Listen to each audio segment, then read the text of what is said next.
Hi, this is James O'Keefe, captain of the Massachusetts Pirate Party, and I'm joined with... Mal Schlitzman, Director of Activism and Fancy Lights.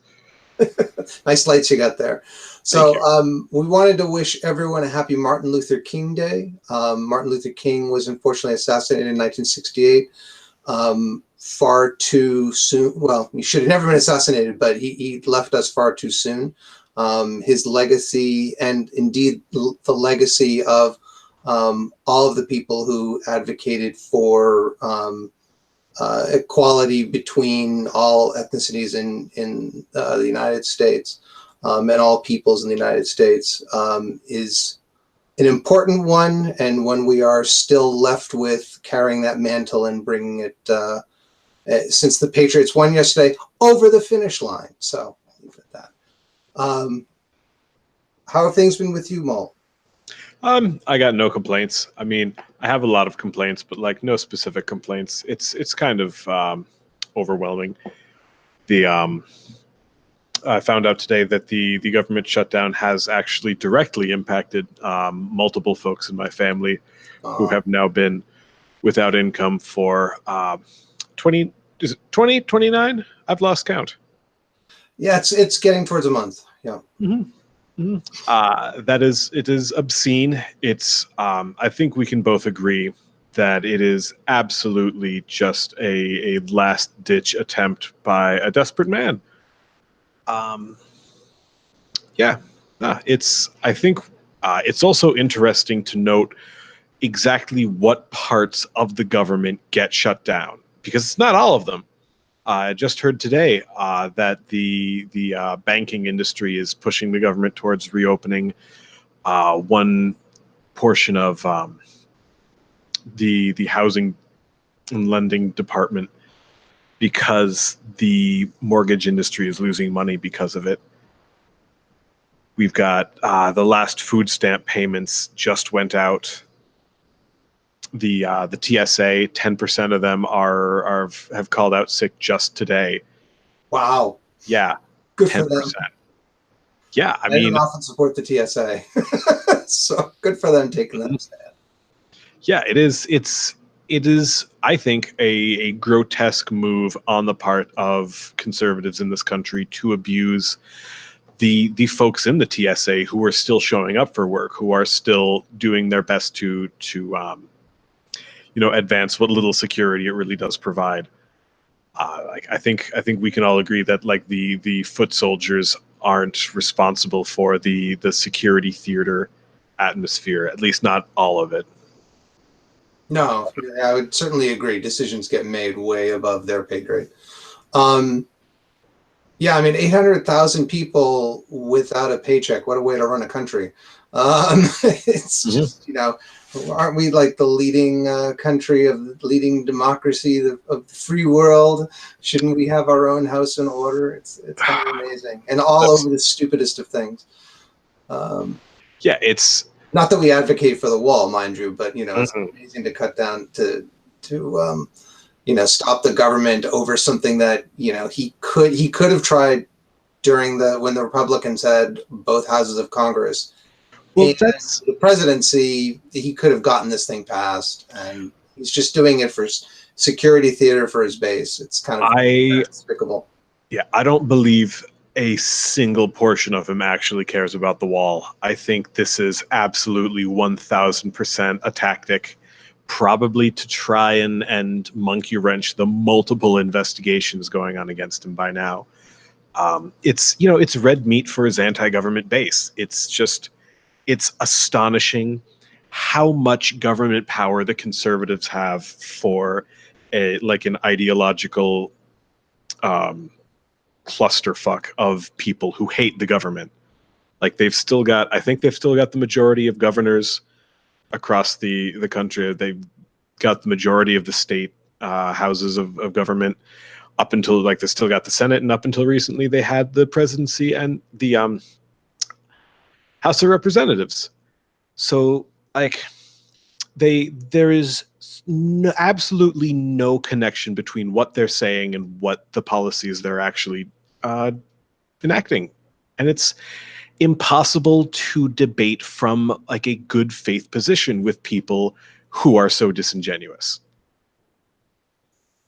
Yeah, I mean, he got his tax cut, so he's a wealthier man as a result of that. So when we were talking before, you were mentioning something about Martin Luther King and his legacy. I just wondered if you could touch on that. Well, there's a like kind of a in growing up in school, we were always kind of taught that Martin Luther King and Malcolm X were like the two sides of the, you know, the good and bad civil rights coin. And the idea that like Martin Luther King gets trotted out anytime a white person is trying to defend a monstrous action as like a totem of non-threatening change, like that we have now incorporated what we believe his legacy to have been as taken for granted in American culture, when it's still not. He was much more of a radical socialist than people are really comfortable with, and that's why the FBI was so dedicated to bringing him down, was because that's the actual threat they were worried about him presenting. Absolutely. I mean, you don't get assassinated if you're not a threat. You know, it just doesn't happen. If you're not doing fundamental change in one variety or another, you know, it's generally not, and someone's generally not going to assassinate you. Mm-hmm. Sad to say. He was a very, very decent man. And he was, you know, I mean, he's a hero for this country. I know there's a lot of people in the United States who don't feel that way, but you know, our legacy is one of slavery and genocide and subjugation of so many people. You know, I'm Irish, and you know, I'm half Irish, and to be honest, you know, the English did some awful things to the Irish, and I view the world through that lens. Mm-hmm. And you know, can never not see a group that's suffering injustice and not think of what happened to people, you know, 100, 200 or more years ago from my distant family. Yeah. So what good things have been going on? Well, Public Domain Day hit earlier this month. So for the first time in 21 years, copyright written works have entered the public domain. Yeah, what happened is that there's been a number of bills that have basically, you know, run roughshod over the public domain, basically at the behest of the Disney Corporation. So the Mickey Mouse Protection Act, aka the Copyright Term Extension Act of 1998. Mm-hmm. So, yeah, we've got some of the earliest cinema.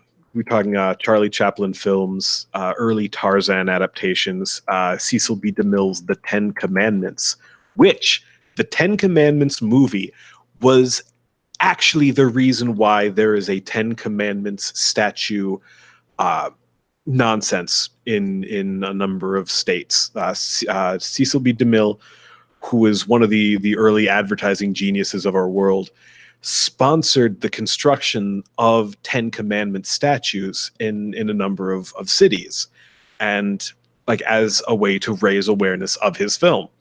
Wow, that's really early product placement. I'm impressed. yeah, and like it's basically like we've got mini culture wars breaking out over replications of like the Simpsons movie billboards. You know, just one of many reasons why our grandparents are really responsible for all of the cultural ills facing us. Would you like to anything you want to add onto that? Yeah, I mean, you know, there's, if you go to, we'll link to it in the comments. We've got a post which also links to other posts. The Duke Law School Center for the Study of the Public Domain has a full list. There's other lists as well. I'm sure archive.org. The good people there have put as much of this online. You know, as you said, you know, Khalil Gibran's The Prophet, Virginia Woolf's Jacob's Room, Agatha Christie's Murder on the Links. Rin Tin Tin's third film, Where the North Begins. The Charleston, now people can go and, you know, have their own performances of the Charleston and don't have to pay a copyright fee on that. Noel Coward's London Calling. Wait, wait, wait. Who owned the copyright on the Charleston? I have no idea who owned it, but someone owned it. I think it's one of those things where it really had expired in copyright a lot earlier, but somehow, oh, maybe that was just that might have been another song. But yeah, I mean, George Gershwin Stopped Flirting. Robert Frost Stopping by the Woods on a Snowy Evening, you know, probably one of his best known poems, and all of his work from his Winning New Hampshire compendium, those are all available. So there's a lot of stuff that's out there. You can even, you know, Joseph Conrad's wife had a handbook of cookery for a small house. So you can get those recipes, and well, but you can get them online for free and make those recipes if you want. I mean, there's so much out there. I think there are over 10,000 works that are now in the public domain that people can take, remix, perform, copy, whatever they want to do for it. So it's a good thing finally.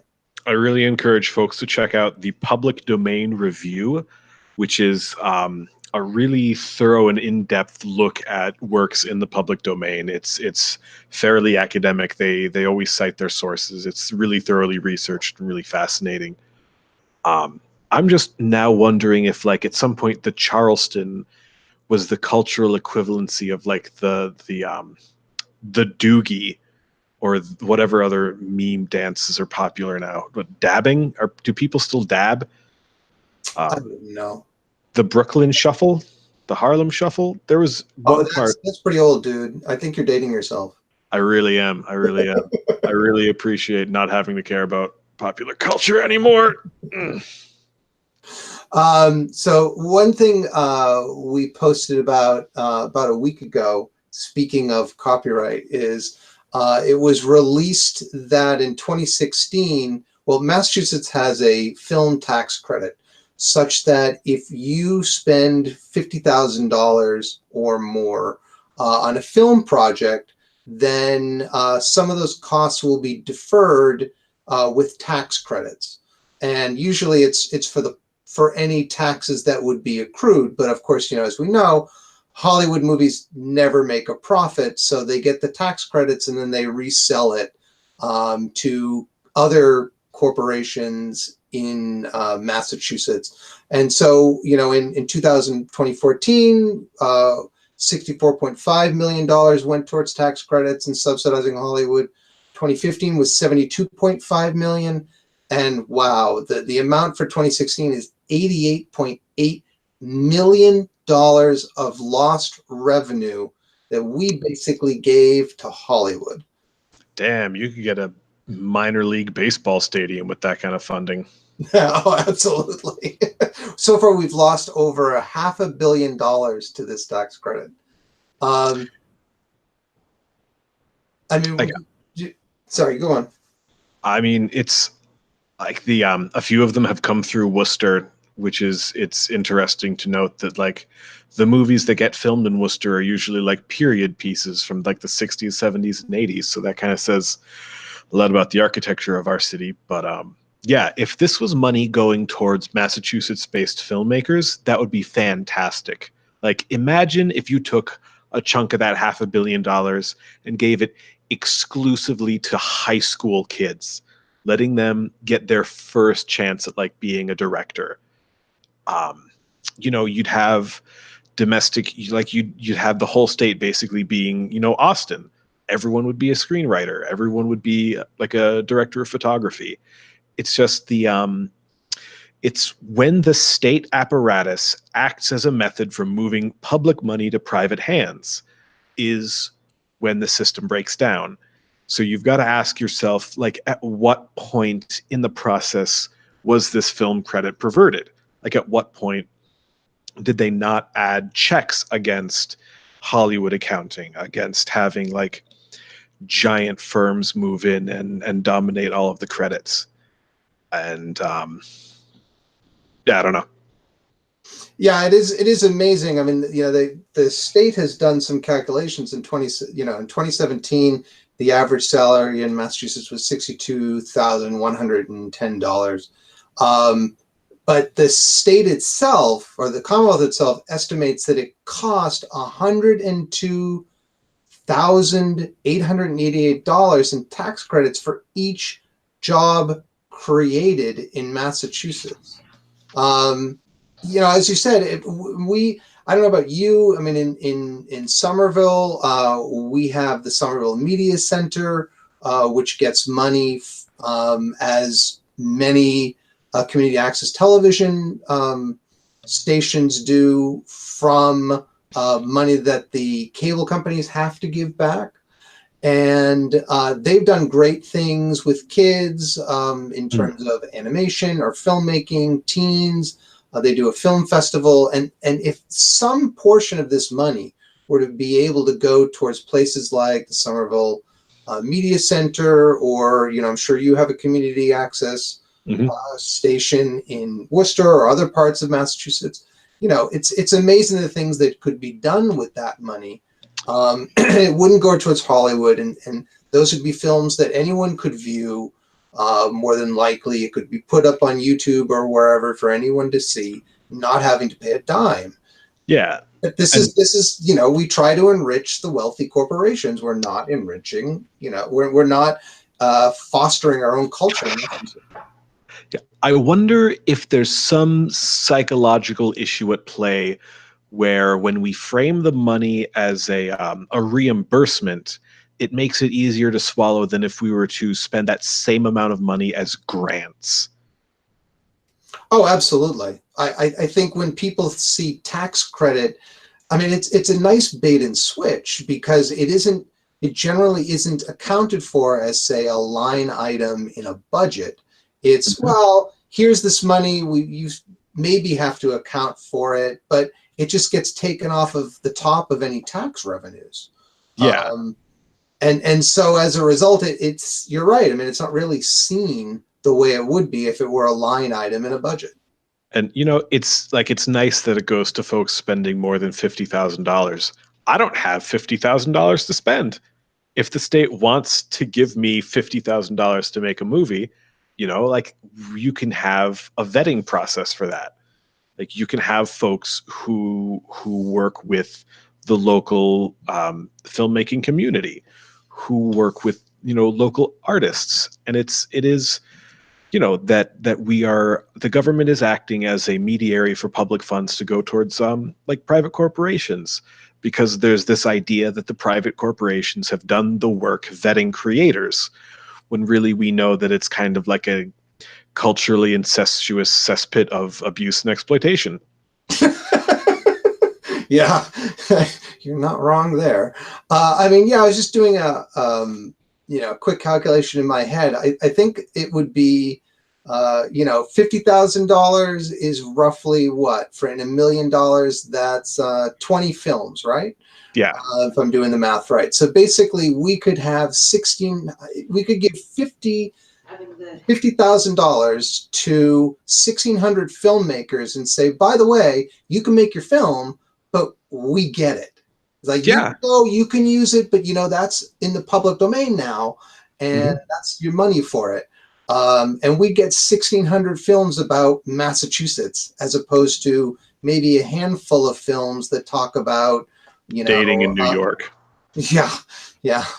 Or, the 9/11 airliners that came from Boston, or the Boston bombing or something like that. Like, I'd rather have 1,600 films about communities, about neighborhoods that we're not going to see without this. I mean, it's way more honest. It's way more, it's way more true to who we are in Massachusetts. And it's interesting to see how the internet has how the internet has become sort of like a substitute for public spaces, when in fact, like, the discussions happening on the internet are incredibly controlled corporate environments. But up and coming media stars these days, they don't start out at the, like some of them do, they don't, but they often don't start out in these community centers. It's them putting their stuff up on YouTube. It's them like Twitch streaming or live casting their Atari games. You're really dating yourself, dude. Does Nintendo still exist? Yes. Okay, cool. Yeah. And just putting their... I think Switch is the current incarnation, or 3DS, or whatever. What did it switch into?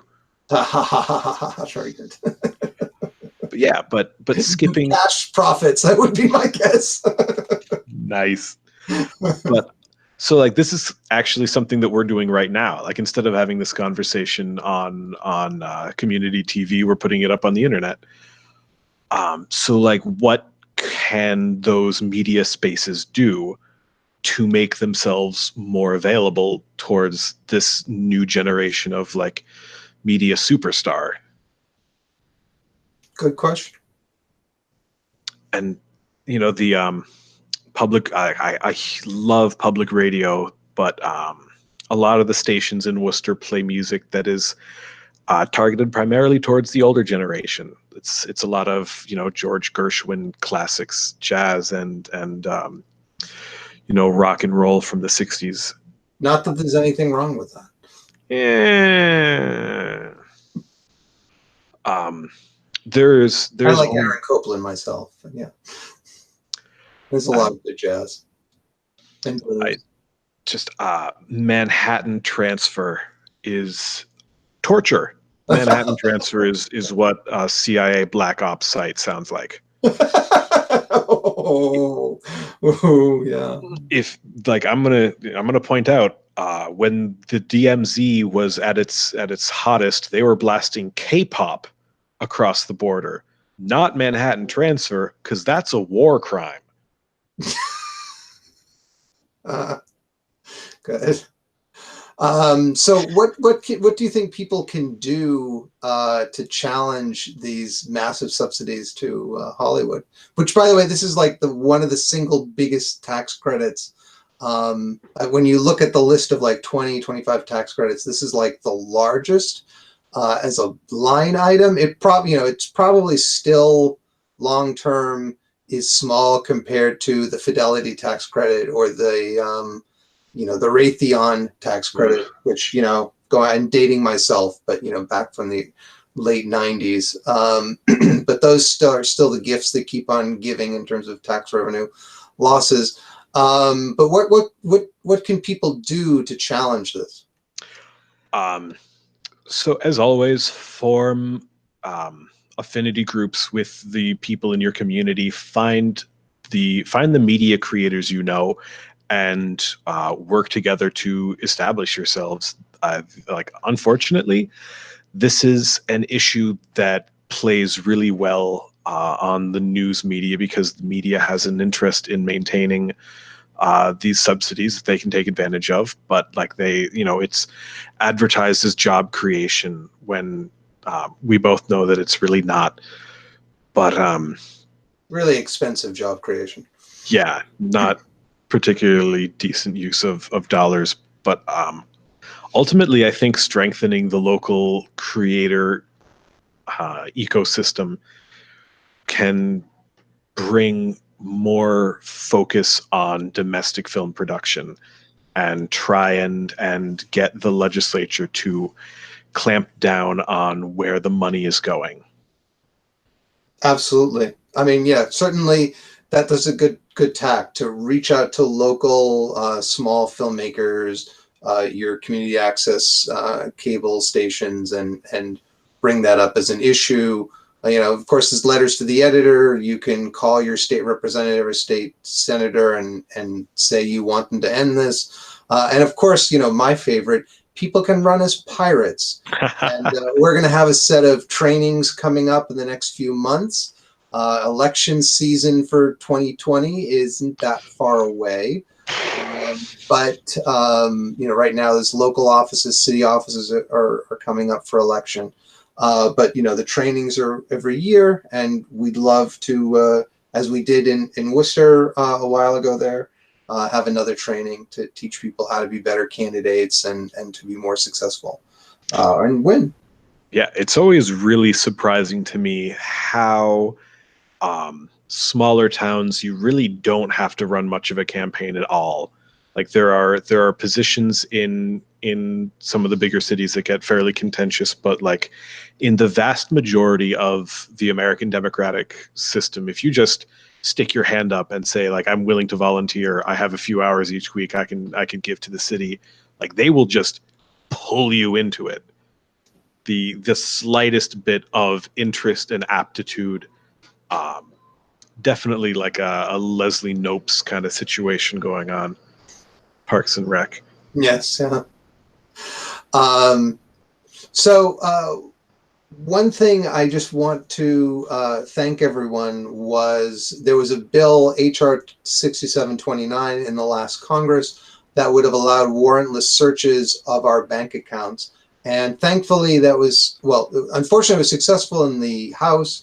After a week of being proposed, submitted, it was voted on and approved. It got to the Senate, and thankfully the Senate didn't do anything about it, and it died. So I just want to thank everyone who signed that petition for Senators Warren and Markey to put a hold on it. You know, we expect it to come back, but you know, for now it's dead. So if folks, will have a link to our page about that and about some things people can do in terms of contacting your House member or your senator, your Massachusetts, your national senator, and contact them to get them to oppose it when it comes out again. Yeah, this is an issue that is so fundamental to the rights of privacy that we can't afford to let it become a partisan issue. This is something that the left and the right has to agree on, that it is a gross invasion of privacy. It is a gross violation of government overreach. And I think that if someone wants to run against one of the House members that voted in favor of this, that like this is the subject that you hammer them on the hardest. Voting yes for this it should be a poison pill. Yeah, and for those of you who don't know, Lynch, Keating, and Moulton were the ones who voted for it. You know, Clark, Kennedy, McGovern, and Neal voted against it, and we don't know how Representatives Presley or Trahan will vote. So two more things. We've got a petition through part of we have a petition to Boston asking them to put a moratorium on arrests of Boston sex workers. You know, for those of you who don't know, if someone is a sex worker, then they cannot go to the police if they get abused or harmed, because the police could then turn around potentially and arrest them for being sex workers. So we think for both a civil liberties and human rights standpoint, as well as worker rights, we are asking the Boston Police Department to put a moratorium on arrests of Boston sex workers, and we'll put a link to that petition in our comments section.